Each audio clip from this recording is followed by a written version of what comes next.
So I use this 20-ton shop press, and I've done a couple modifications to it. So first of all, I converted it over to this air over hydraulic jack. And it's got a hand control on it.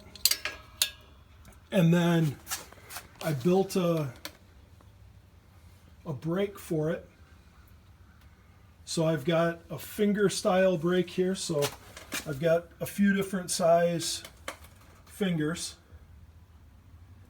And then that bottom plate, I don't know if I can get a real great shot of it, but you can see here it's a piece of real heavy duty angle iron. And there's actually two pieces. There's one that goes down in like this, and that's welded in place, and then there's another one running right alongside of it on the back side, and then that's on a piece of 3/8, maybe half-inch plate. So that piece of plate is the width of the frame on the press, and then those two heavy pieces of angle iron, and then these are just different widths of steel. And the reason I put those in is when I'm bending a shorter bend, so I want to do a bend that's only an inch or an inch and a half from the end of the piece I'm working on, with the distance between these two pieces of angle iron, you'd only be able to do a bend, and you'd waste maybe 6 or 8 inches of material doing the bend. So that these pieces stacked up in there, they let me lay the piece across and do a shorter bend, and I don't waste as much material. The bolts, of course, you loosen these up and these fingers will drop out of here. I've got a few other fingers that will go in there, so I've got some different size ones. So I really set this up for doing custom motorcycles and doing like the electric boxes and stuff. So this is about the length of a motorcycle, one of the smaller motorcycle batteries. So that's why I really had it set up that way, but it's come in very handy. These pieces here that come out, those are 3/4 inch thick steel, and I made all of these. So I set up my mill and I bent that, or cut that angle. Yeah, I wish I could bend an angle like that. I cut that angle on the mill. So I had the piece clamped in the mill, and I milled across this face and then flipped it over, milled across this face. They are not hardened, so I've got a couple little dingers in them where I decided to bend some 3/8 or half-inch rod.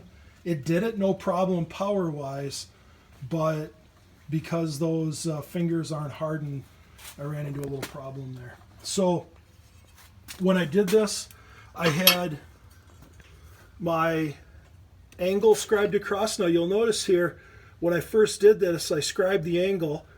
I came over here to bend it, and I'm like, oh wait, that's not right.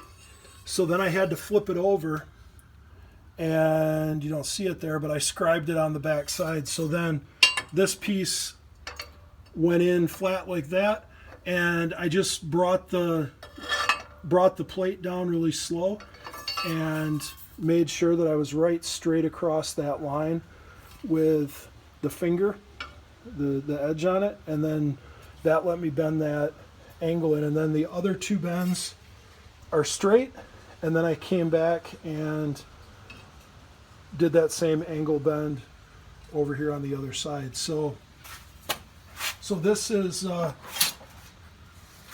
been a great tool.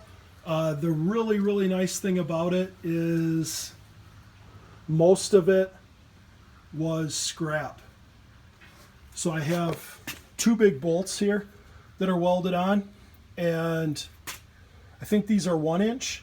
They've got a nut up underneath here, and so it captures this top plate, upper and lower. So as that's pressing down, there's pressing force out on these.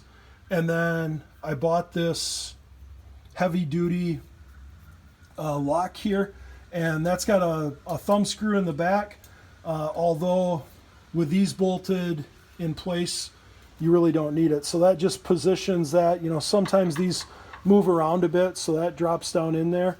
And then I bought the springs that I have there. Those are not heavy enough, so if I take these bolts out, it collapses those springs.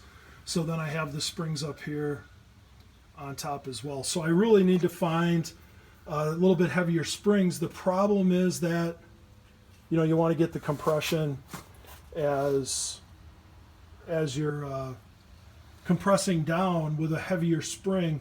I don't know if I can push. I don't know if I can press all the way down.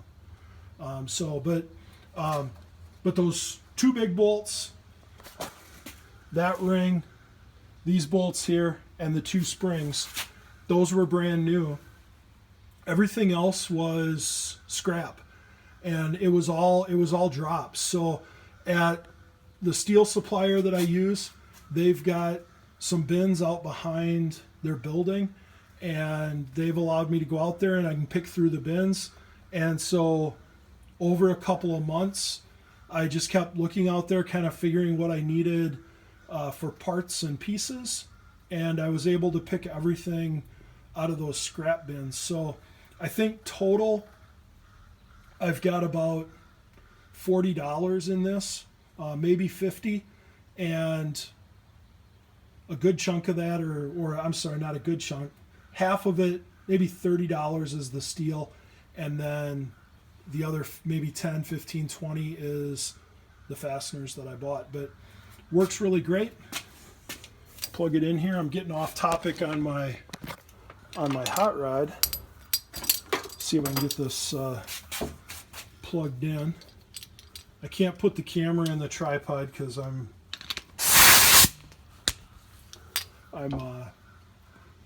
tight over on this part of the garage.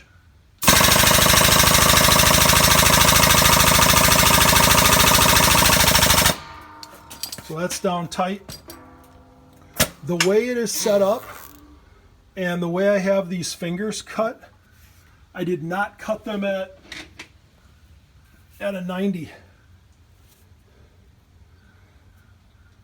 So I can bend past a 90-degree bend, which is good for when you want to do that, but you also have to be careful. I have to be careful when I'm bending with this.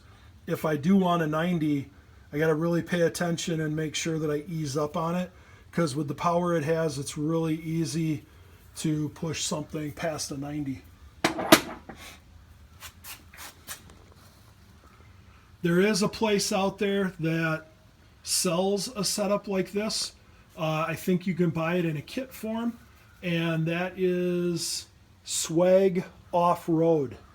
I have bought several things from them over the years for my bender and my roller, and so, you know, they make some really nice quality stuff. But they do have a kit for this, which is, you know, way simpler start. If you're going to go out and buy all the steel new and the fasteners and everything new, investing in the kit that Swag has probably would be a good deal, and then you don't have to mess around with drawing up plans and getting everything figured out. They've got it all set up for you, so that'd be a good way to go.